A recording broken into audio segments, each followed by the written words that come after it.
धोबी का कुत्ता न घर का न घाट का। एक बार कक्षा 10 की हिंदी शिक्षिका अपने छात्र को मुहावरे सिखा रही थी।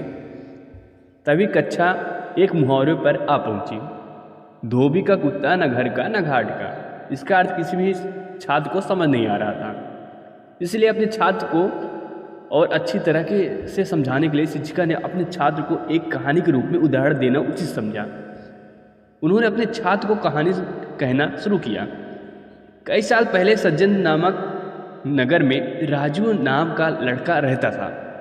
वह एक बहुत ही अच्छा क्रिकेटर था।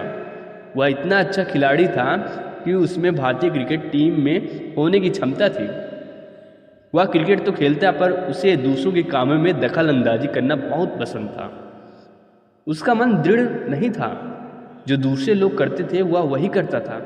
यह देखकर उसकी माँ ने उसे समझाने की बहुत कोशिश की। यह आदत उसे जीवन में कितनी भारी पड़ सकती है, पर वह नहीं समझा।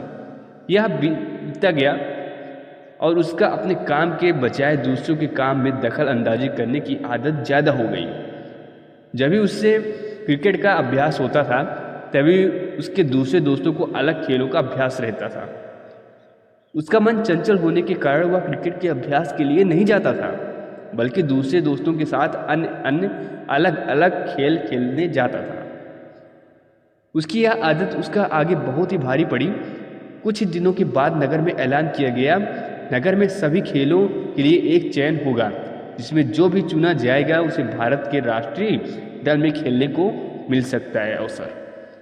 सभी यह सुनकर बहुत ही खुश हुए और वहीं दिन से सभी अपने खेल में चुनने के लिए जी जान से मेहनत करने लगे। सभी के पास सिर्फ 2 दिन थे। राजू ने भी अपना अभ्यास शुरू किया, पर पिछले कुछ दिनों से अपने खेल के अभ्यास में न जाने के कारण उसने अपने शानदार फॉर्म को खो दिया था। 2 दिन के बाद चयन का समय आया। राजू ने खूब कोशिश की, पर अभ्यास की कमी के कारण वह अपना शानदार प्रदर्शन नहीं दिखा पाया और उसका चयन नहीं हुआ। वह दूसरे खेलों में भी चयन ना हुआ, क्योंकि वे सब खेल उसे भी सिर्फ थोड़ा थोड़ा ही आते थे और किसी भी खेल में वह माहिर नहीं था, जिसके कारण वह कोई भी खेल में चयन नहीं हुआ और उसके जो भी दूसरे दोस्त थे उनका कोई ना कोई खेल में चयन हो गया, क्योंकि वे दिन रात मेहनत करते।